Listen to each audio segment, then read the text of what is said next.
we're going to do our set. You guys might have heard that clock go off. That is a clock that belonged to my grandpa Sig and my grandma Edna, and we just repaired it and got it working about a couple months ago. And my friend Stephanie stopped by on a Friday afternoon. She had just had voice lessons with Kelleran, and she was asking me how I write songs. And I said, well, I catch them. I don't really write them. And I just kind of sit down and then I just hit a note. And sometimes it's a hot note, sometimes it's not. And I just hit a note. And she was right there, and then I hit another note, and then I said, I think I'm catching a song. And the clock went off, and it just kind of set the tone for what the song became.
the one line, rise up your song. That's really what the whole song was about. Life is gonna life, but rising up your song. This next song, it's just gonna be me here. Again, it kind of wrote itself. It's called Mythologic. And it's this idea that we all have wounds that make us terribly defended because we don't like to feel that pain. And what if we realize that there really wasn't anything terribly wrong with us? What that might look like.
so everybody knows who's here, we've got Bogdan on the drums.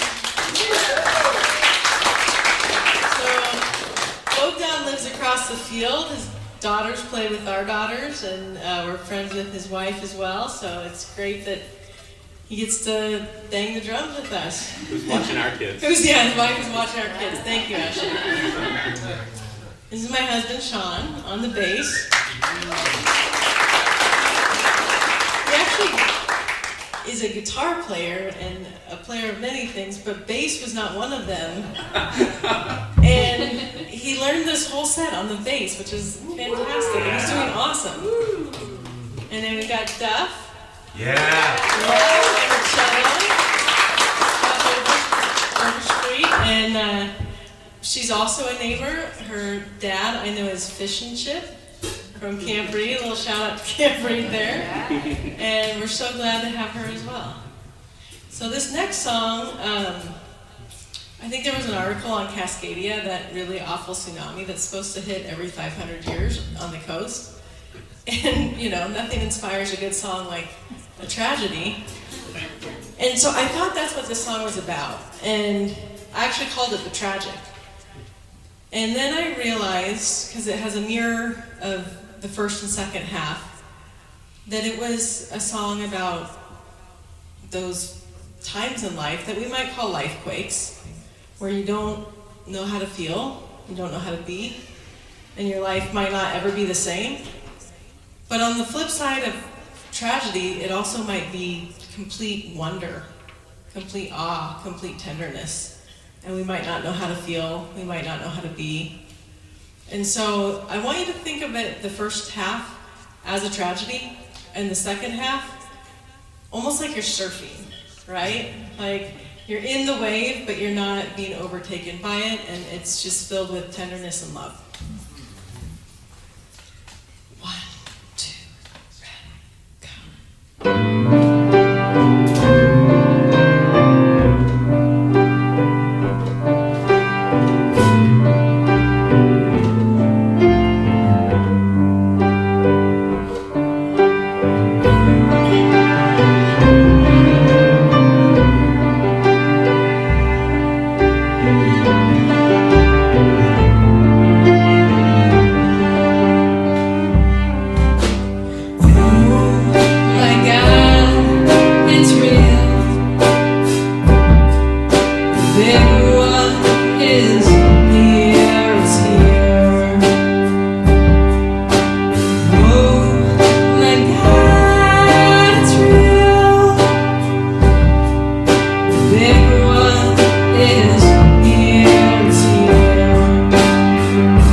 actually haven't had too many practices, so I'm pretty proud of this. You guys are doing awesome. All right, this next one Sean and I are going to do. And it's a love song. And it's about how life is hard, and it's still a love song. When we decided to move here, as I mentioned, it was a really quick decision. I was so grateful that Sean was willing to give up his military career so that we could have stability as a family. And we moved here, and Sean was grieving his 20 plus years in the military that he was investing in a career where he was a shining star. He was really... you can say depressed, it's okay. Well, okay. He was depressed. Sean was very depressed. And I started thinking, oh no, we made a mistake. And this was such a good lesson that we are totally allergic to grief. And the etymology of decide is the same as suicide, pesticide, homicide. It means to kill off. And when you make a decision, you kill off something, so you're always going to be grieving just because you make a decision. And that grief doesn't mean that you made a mistake. And so that's kind of the premise of the song. 1, 2, ready, go.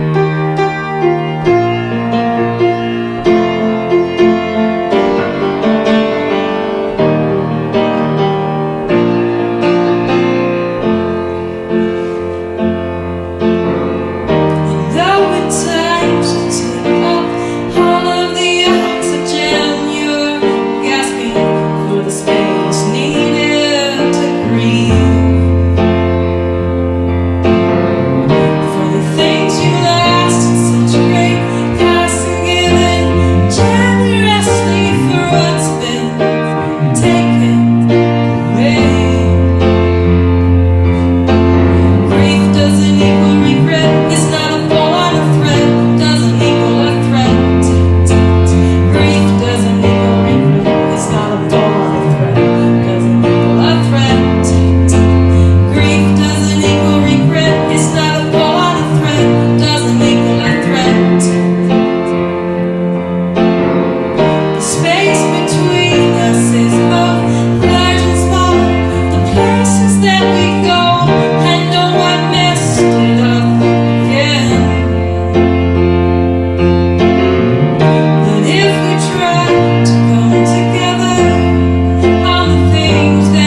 switched that one up yesterday. I was real nervous. A lot of counting in my head. All right, this next one, it's a little edgier, but that same friend that was around when I caught Vesuvius, she said it was her favorite song because it showed her that anger can be quiet. And it has to do with the idea that we all are under a spell. Some of us know the spell we're under, some of us are clueless, but it controls our life and wreaks havoc. And trying to break free from that complex, from that spell. 1, 2, ready, go.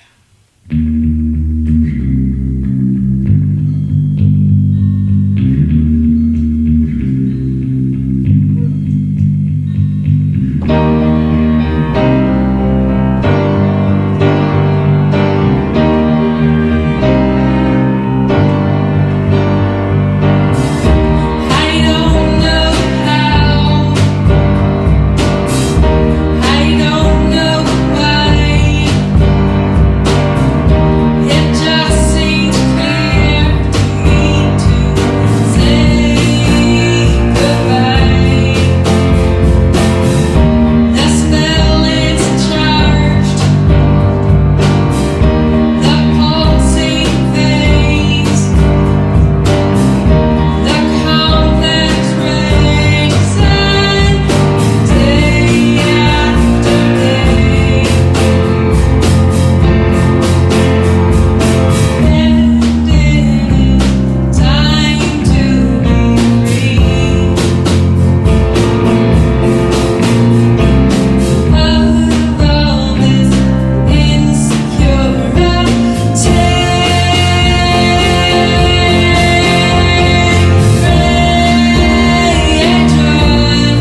mine if you were here.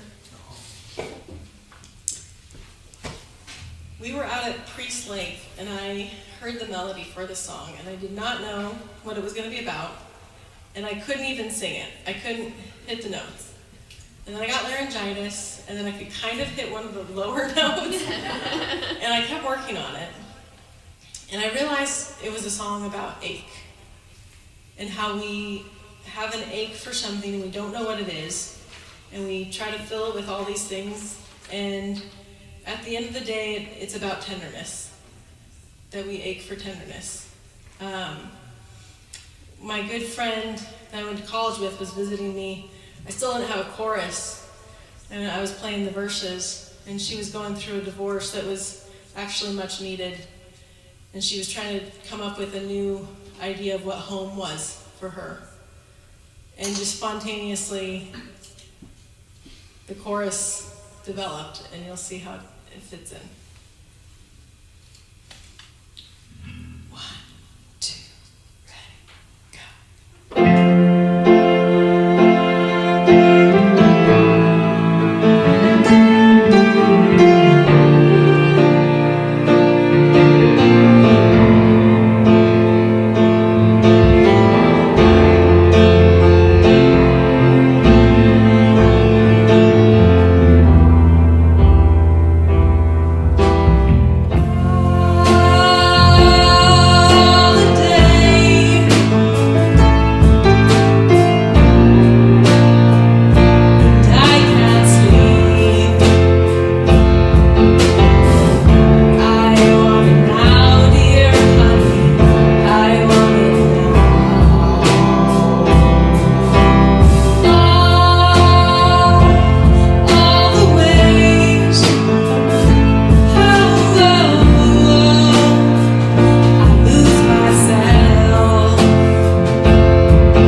is a very existential but hopeful song that again just kind of came to me, trying to make sense about how we got here, what we're doing here, all the things.